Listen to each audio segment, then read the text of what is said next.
Hello everyone, my name is Gimmie. I'm here today with a simple goal to help you in the world of color and DaVinci Resolve. In today's episode, we're going to go over Sudo HDR workflows and how using Sudo HDR can greatly improve your images, even if you don't have a camera capable of HDR. This is a small workaround to get HDR looking footage without the HDR budget. HDR, or High Dynamic Range, is a range of higher highs while keeping the lows in a range that you can still see. HDR does not exactly mean higher highs and lower lows. It's only going to give you higher highs, and the range between your highs and lows is increased. The reason the lows are not affected is because black is black. You cannot get any darker than black. Newer, more expensive cameras that have more stops are able to achieve a wider range than standard Rec. 709, and this is called HDR. In order to work with and view true HDR, you need a monitor that has HDR capabilities, but today I'm going to show you a way to achieve an image closer to HDR without an actual HDR capable camera. Cameras that are capable of HDR have a wider range of colors and gamma and luma values than SDR. This gives the camera a wider exposure range that it can view. In order to explain this process for better understanding is to think about your eyes. Have you ever gotten up in the middle of the night and turned on the light only to squint your eyes because it's overwhelmingly bright?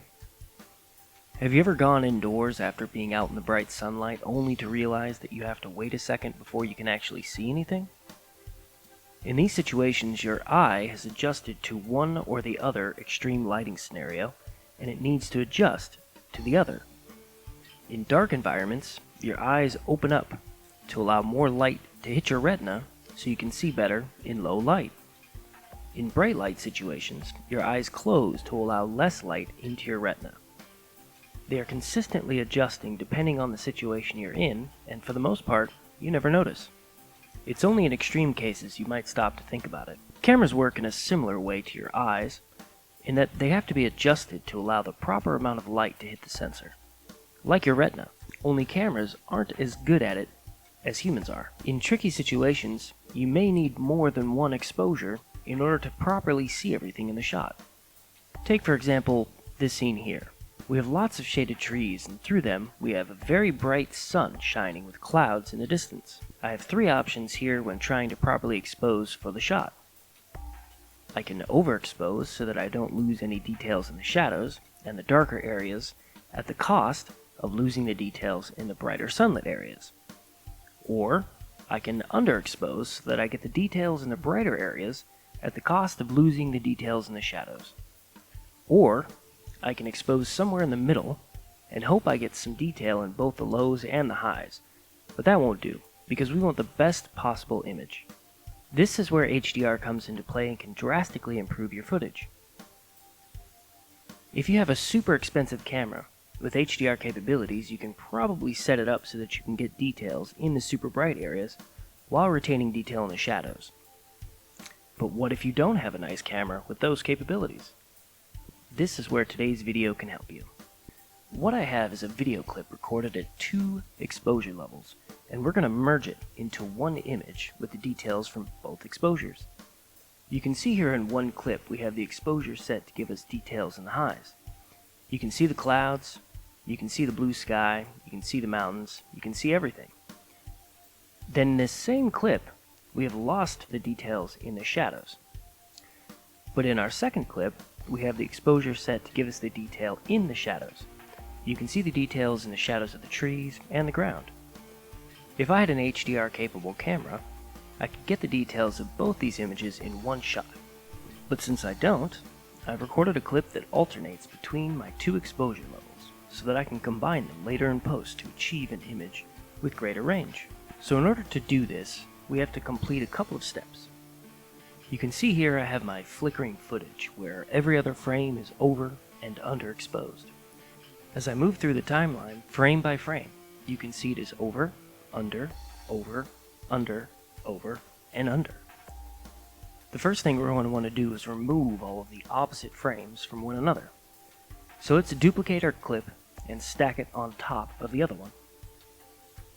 The one on the top is going to be our overexposed, and the one on the bottom is going to be our under.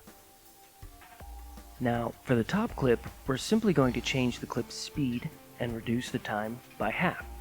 So right-click, choose Change Clip Speed. Set the speed to 200%, which is double, and check this box that says Ripple Sequence. Now on the bottom clip, we're going to cut off the first frame. That's the one that's overexposed, leaving the underexposed clip as the first. Then the same thing, right-click, choose Change Clip Speed, again 200% and Ripple Sequence. Okay, now you can see that our clip on the top has removed the underexposed, and the clip on the bottom has removed all of the overexposed. If I disable the top clip and play only the bottom, you can see the flickering is gone, and we're left with only the every other frame. The same but opposite goes for the top clip. Now we have to merge these two clips so that we have the better looking exposure from each combined into one. Leaving the bottom clip alone, we're going to select the top clip and put a Luma key so we can basically key out all of the overexposed bit of the shot. Let's go ahead and click our qualifier, come over here and select LUM for Luma. Now our qualifier will only look at Luma values when keying. We can select our blown out highs so that they are removed. Refine our key a little bit using these extra controls here. You will no doubt have different footage than I do, so you can play with the refine tools and get your keying to your liking. Now let's put an alpha output so that our key works properly. Right-click anywhere in this gray area and choose Add Alpha Output. You can see here this little blue dot has appeared. This represents our alpha channel. Now drag the connection from your alpha node to the output so that you can see our blending of the two images has come together nicely. Now we have a fantastic looking clip that we can color and make look beautiful. With a little bit of extra work, you can achieve greater exposure range using a fairly common camera. Our clip here that has been combined, you can see that we have the details in the highs. You can see the clouds, you can see the sky, you can see the mountains in the back. You can also see the detail in the shadows. You can see the shadows of the trees, the ground, everything that would have normally been too dark to see in our image. That wraps up today's video, and I hope that I was able to teach you something. If you have any questions, feel free to ask down in the comments section so I see them. Giving this video a like is always appreciated, and consider subscribing. And until the next video, have a great day.